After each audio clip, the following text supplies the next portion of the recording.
Hello and welcome to another Moog demo library. In today's video, we're going to be exploring Muse, and in particular, we're going to focus in on some of the new features added in the 1.4 firmware update.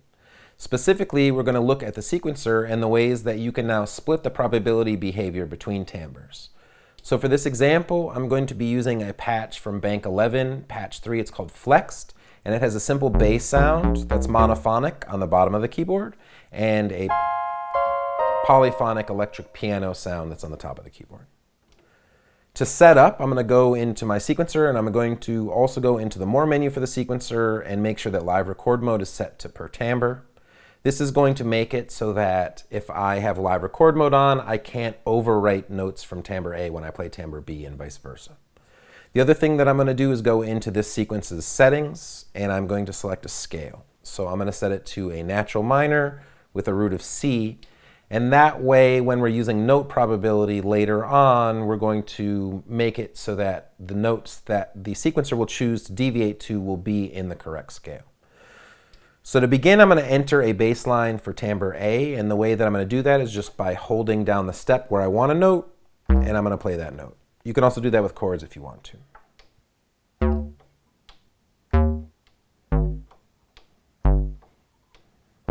So a pretty simple bass line. Let's hear how it sounds.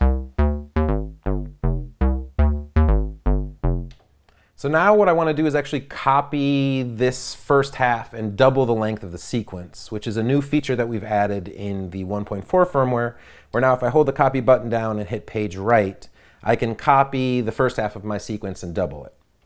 So now everything that was in steps 1 through 16 is also in steps 17 through 32. And so I can add a little note variation. So let's say on this step where I have an F1 in the first half, I'm going to set that to be a G sharp 1. So now let's hear how that sounds.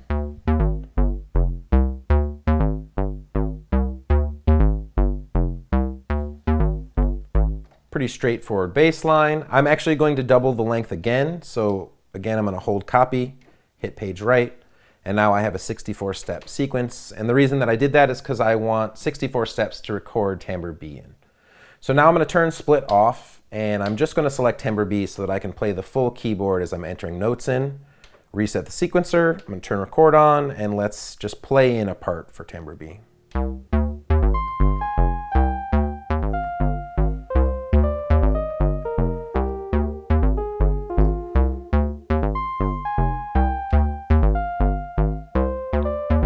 Let's also add some chords. I'm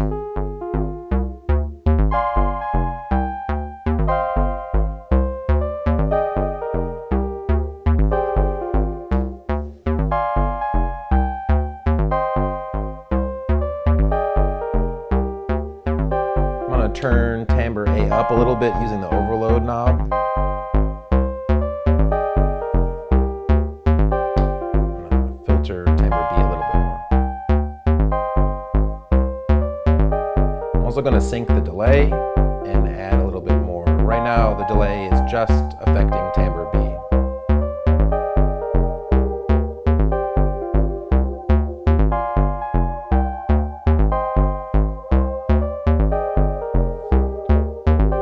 So now you can hear I have a 64-step pattern playing, and I'm going to go into the probability settings. And you can see that we have some new soft buttons in the probability menu where we can now select to just edit the probability settings for timbre A and timbre B separately. So for timbre A, I actually don't want much deviation, but I am going to make the gate probability around 90%. And that way what's going to happen is sometimes I'll get rests for timbre A, but in general, that sequence is just going to play as is. Oh, and I actually want to make sure that I set that for all steps. So I'm going to turn that to 90. Now I'm going to go over to timbre B. I'm going to leave all steps on, but as you're doing this, just realize that for every single step, all of these settings can be independent. For this example, just for the sake of time, I'm going to apply all the settings to all the steps so it's uniform, but you can really cater this behavior to be exactly how you want it to be.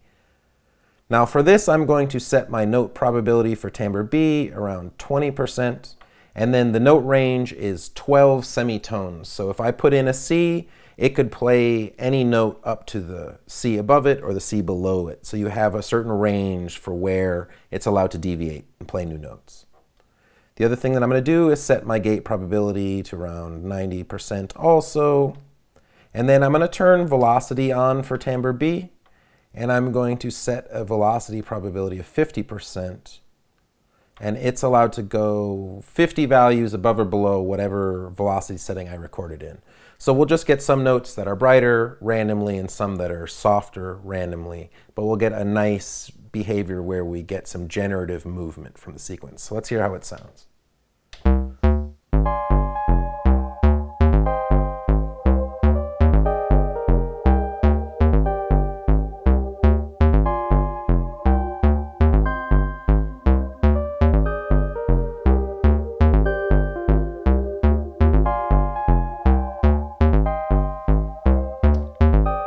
Actually decrease the gate probability for timbre A, so you get more rests, so go to 80%.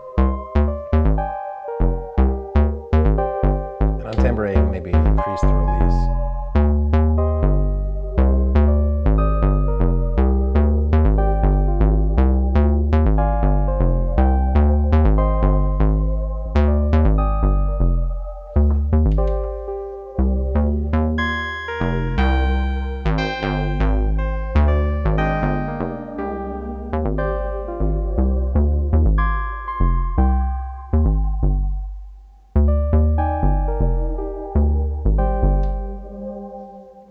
So as you can hear with the 1.4 firmware update, we can really add some unique deviating behaviors between timbres in terms of how they react to the probability settings.